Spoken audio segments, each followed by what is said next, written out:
तो दोस्तों, दुनिया में टेक कंपनी में से एक ऐसी पॉपुलर कंपनी माइक्रोसॉफ्ट जो 25 साल से पाकिस्तान में ऑपरेट कर रही थी, अचानक से अपना बोरिया बिस्तरा उठाती है और मुल्क छोड़ जाए।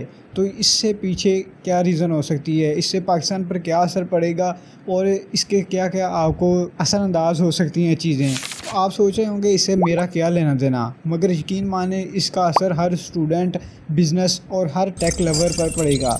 तो सबसे पहले बात करते हैं माइक्रोसॉफ्ट ने ज्वाइन कब किया था। मार्च 2000 में माइक्रोसॉफ्ट जो है वो पाकिस्तान में आया था। सबसे पहले उसने टेक्नोलॉजी जो है पाकिस्तान में लेके आया और उसने पाकिस्तान के different IT sector, government sector और जितने भी आपके स्टूडेंट्स, यूनिवर्सिटीज़ और टेक्नोलॉजी के इंस्टीट्यूट हैं उनके साथ कॉर्पोरेट किया और बहुत सारे प्रोजेक्ट्स के ऊपर तावन किया।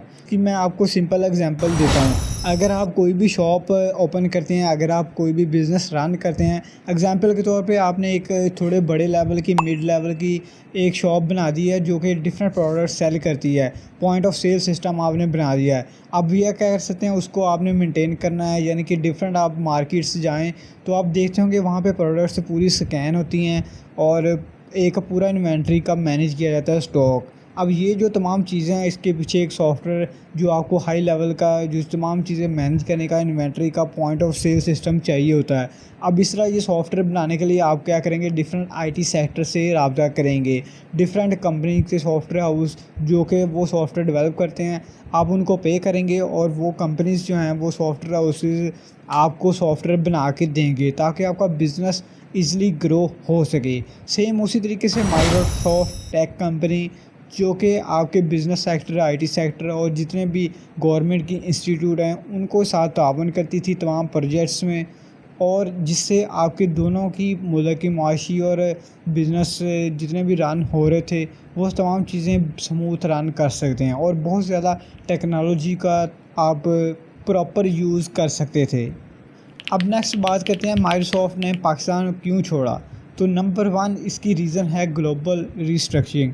माइक्रोसॉफ्ट ने बेसिकली 2025 में अपने लगभग 9000 एम्प्लॉयज़ को निकाल दिया है। जी हाँ, बिल्कुल। अब आप सोच रहे होंगे इसके पीछे का रीज़न क्या है। बेसिकली इसके रीज़न मार्केट जो है बहुत ज़्यादा चेंज हो रही है। अब दौर जो है एआई की तरफ आ रहा है। जो काम आप 10 बंदों से करवा रहे थे पहले, वो आपको एक ही बंदा जो है वो बेटर और कम टाइम के अंदर कॉस्ट इफ़ेक्टिव वे में कर सकता है। फॉर एग्ज़ाम्पल, अगर आप आर्टिकल लिखने की बात करें तो एक आर्टिकल को लिखने के लिए एक आदमी दिन में 10 आर्टिकल अगर फुल टाइम जॉब में लिख सकता है, तो अब एआई जो है वो तमाम का तमाम उसको ऑटोमेट कर सकता है। वो सिर्फ़ और सिर्फ प्रॉम्प्ट्स की गेम है।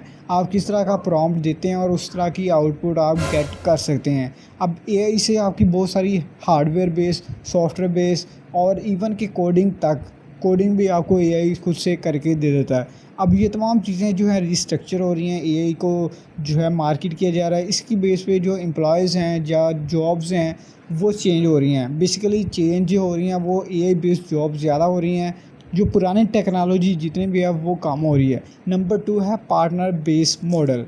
माइक्रोसॉफ्ट अब क्या करेगा, पाकिस्तान में तो नहीं रहा लेकिन बहुत सारी प्रोडक्ट्स जैसे कि अज़ूर, ऑफिस 365 और विंडोज़ जो कि आज तक हम क्रैक वर्जन यूज़ करते हैं, वो आप विंडोज़ यूज़ कर सकते हैं, उसका कोई आपके ऊपर अफेक्ट नहीं होगा।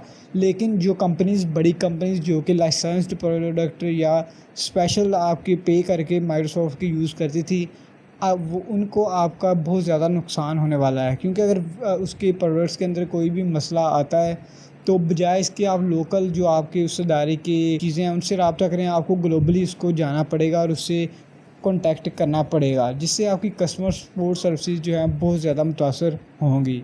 नंबर 3 रीज़न है हमारे पास पॉलिटिकल और इकनॉमिक इशू, जो कि पाकिस्तान में बहुत ज़्यादा मेजर इशू है। हर वक्त कोई ना कोई चेंज होती है, गवर्नमेंट और इंपोर्ट की restrictions, dollar crisis, internet shutdown और इंस्टेबिलिटी, ये सारी की सारी रीज़न जो है वो माइक्रोसॉफ्ट के ज़हन में थी और उसके डिसीजन में शामिल थी।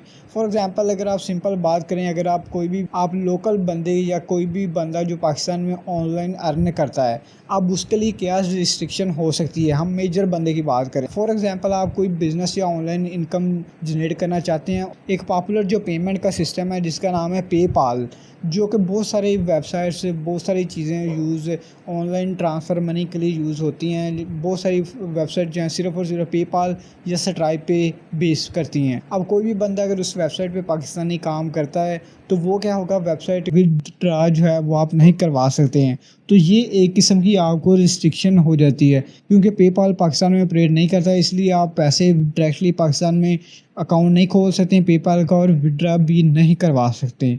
तो ये पाकिस्तान के एक बहुत ज़्यादा एक आम बंदे को भी वो इशू फेस करना पड़ता है। तो इसी तरह से जो कंपनी टेक कंपनी जैसे कि माइक्रोसॉफ्ट है, उसके ऊपर भी बहुत सारी रिस्ट्रिक्शन होती हैं। बहुत सारी इंपोर्ट चीज़ें नहीं कर सकते हैं वो, हार्डवेयर इंफ्रास्ट्रक्चर या फिर आपको कॉस्ट या कोई ऐसी जगह पे जिस पे आपको इंटरनेट का इशू आ रहा हो, या बहुत सारी आपको इस तरह की इशू का सामना करना पड़ता है।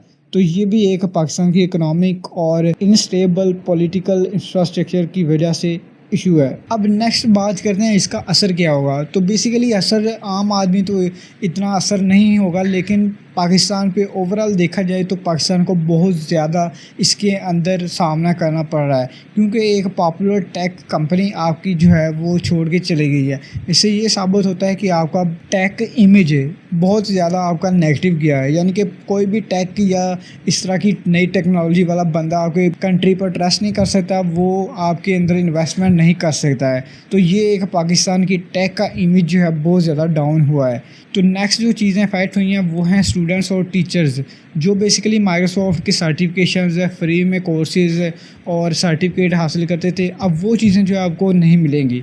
तो बेसिकली माइक्रोसॉफ्ट ने बहुत सारे ऐसे प्लेटफॉर्म, शॉर्ट कोर्सेज़ और तमाम चीज़ें यहाँ पे पाकिस्तान के अंदर अवेलेबल थी, जो कि स्कॉलरशिप वगैरह आप गेट करके फ्री में सर्टिफिकेट अर्न कर सकते थे और बहुत ज़्यादा जगह पर उस सर्टिफिकेट का यूज़ कर सकते थे और इजीली जॉब्स हाई लेवल की गेट कर सकते थे, जो कि बहुत ज़्यादा स्टूडेंट्स और टीचर्स को फ़ायदेमंद देता था। अब ये एजुकेशन के कोलैबोरेशन प्रोग्राम जो है वो स्लो हो सकते हैं या मुकम्मल तौर पे बंद भी हो सकते हैं।